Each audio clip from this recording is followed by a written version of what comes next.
नमस्कार दोस्तों, स्वागत है आपका नॉलेज नेट पर। दुनिया की सबसे शक्तिशाली अर्थव्यवस्था होने का दावा करने वाला अमेरिका आज एक ऐसे मोड़ पर खड़ा है जहां उसके पूरे वित्तीय ढांचे की जड़ें हिल चुकी हैं।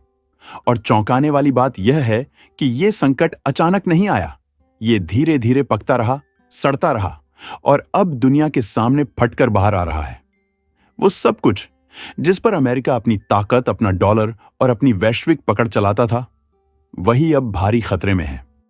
ऐसा पहली बार है कि अमेरिकी वित्तीय विशेषज्ञ खुद बोल रहे हैं, हमारा पूरा सिस्टम एक गंभीर मोड़ पर है। यह सिर्फ आर्थिक संकट नहीं, यह एक काउंटडाउन है। एक काउंटडाउन जो दुनिया की सबसे बड़ी शक्ति को सीधे कमजोर कर सकता है।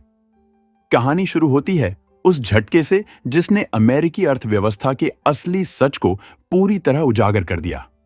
लाखों नौकरियों में गिरावट, निर्यात में लगातार कमजोरी और घरेलू बाजार में बढ़ती अनिश्चितता ने सबसे बड़ा हमला किया अमेरिकी ट्रेजरी मार्केट पर, यानी अमेरिकी सरकार का कर्ज।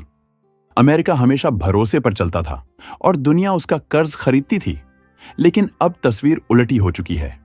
हाल ही में अमेरिकी सरकार ने 30 साल वाले बॉन्ड बेचने की कोशिश की। 25 अरब डॉलर का लक्ष्य था, लेकिन नतीजे इतने खराब थे कि अमेरिका को निवेशकों को खींचने के लिए बहुत ज्यादा ब्याज देना पड़ा। और यह लगातार दूसरे महीने हुआ है, जो साफ दिखाता है कि दुनिया अमेरिकी कर्ज पर भरोसा खो रही है। यह सिर्फ एक आर्थिक संकेत नहीं, यह एक ग्लोबल अलार्म बेल है। क्योंकि जब लोग किसी देश का कर्ज नहीं खरीदते, तो उस देश की पूरी अर्थव्यवस्था का दम घुटने लगता है। और अमेरिका के साथ आज यही हो रहा है। ट्रंप सरकार ने एआई, माइक्रोचिप्स, सप्लाई चेन और घरेलू मैन्युफैक्चरिंग को वापस खड़ा करने के नाम पर इतना खर्च बढ़ा दिया कि सरकारी घाटा टूटकर ऐतिहासिक स्तरों पर पहुंच चुका है। सिर्फ अक्टूबर 2025 में अमेरिका ने एक महीने में 284 अरब डॉलर का घाटा किया। इतनी खराब शुरुआत इतिहास में कभी दर्ज नहीं हुई। और फर्क यहीं से बढ़ता है। पहले अमेरिका अपने खर्च में दुनिया में नंबर 1 था, अब वह अपने घाटे में भी दुनिया में नंबर 1 बन चुका है। और जब घाटा इतना बड़ा होता है तो सबसे बड़ा झटका पड़ता है इंटरेस्ट पेमेंट्स पर। आज अमेरिका सिर्फ ब्याज चुकाने में ही करीब $1 ट्रिलियन सालाना उड़ा रहा है।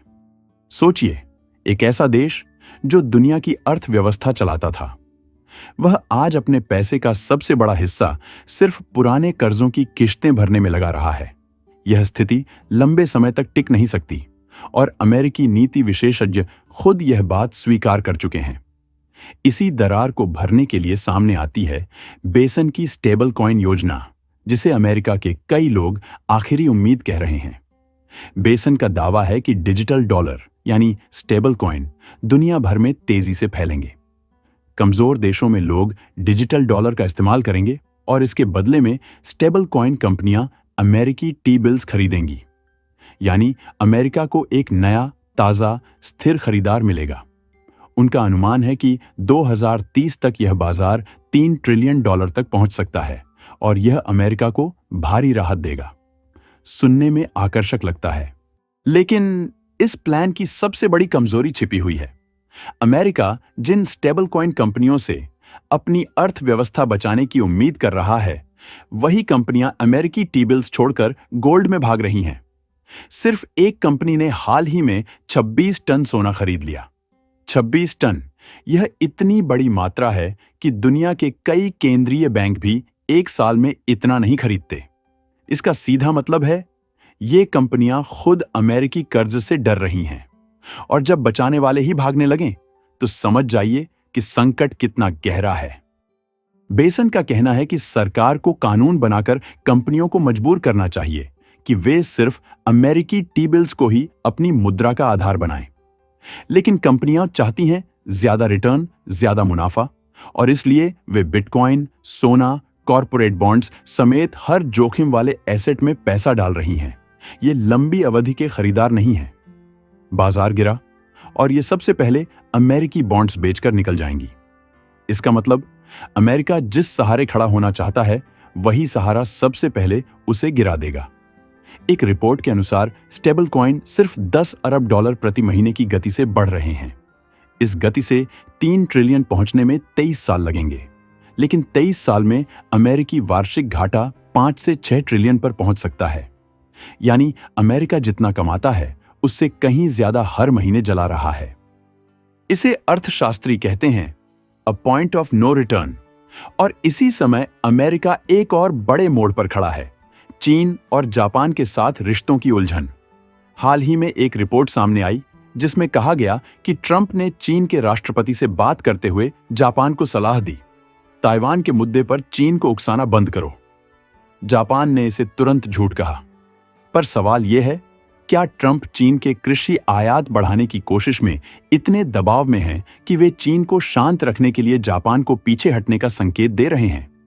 अगर यह बात थोड़ी भी सच है तो यह एशिया में शक्ति संतुलन को हिला सकती है। अमेरिका चीन के बिना एआई सप्लाई चेन नहीं बना सकता, वह माइक्रोचिप्स नहीं बना सकता। अमेरिका में बिकने वाले 67% खिलौने चीन से आते हैं। टैरिफ बढ़ाकर भी यह संख्या नहीं बदली। और अब चीन ने वह चाल चल दी है जिसे कोई भी पश्चिमी देश रोक नहीं सकता, रेयर अर्थ मेटल्स बैन। दुनिया में जितनी रेयर अर्थ्स प्रोसेस होती है 90% हिस्सा चीन के पास है। और चीन ने कह दिया है अमेरिकी कंपनियां जितना चाहें खरीद लें, लेकिन वे रेयर अर्थ्स को सैन्य उद्योग में इस्तेमाल नहीं कर पाएंगी। यानी अमेरिका इन मेटल्स का स्टॉक जमा कर ही नहीं सकता। यह एक रणनीतिक स्ट्रैंगल होल्ड है, एक ऐसी पकड़ जिससे अमेरिका बाहर नहीं निकल सकता।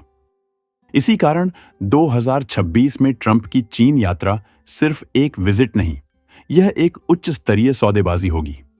और चीन यह मौका हाथ से जाने नहीं देगा। उसका एक छोटा सा फैसला अमेरिका की पूरी एआई इंडस्ट्री को रोक सकता है।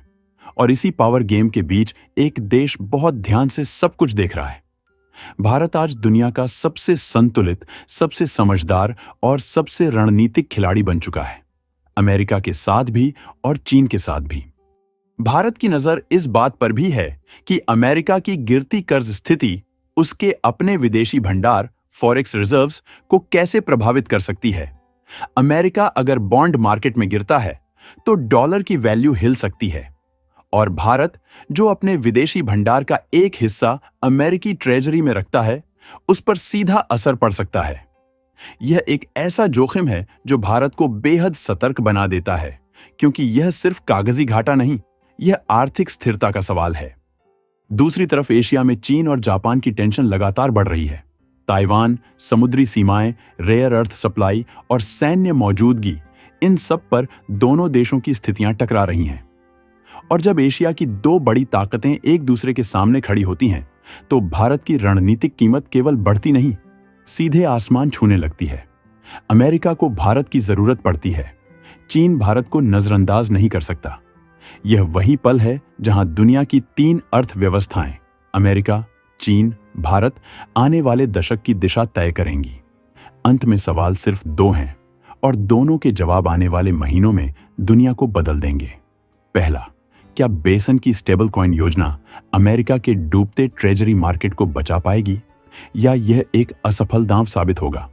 और दूसरा, क्या ट्रंप की चीन यात्रा अमेरिका को वह समर्थन दिला पाएगी जिसकी उसे बेहद बेहद जरूरत है? क्योंकि अगर यह दोनों दांव गलत गए तो दुनिया जिस सुपर पावर को अजेय मानती थी, उसका काउंटडाउन सच में शुरू हो जाएगा।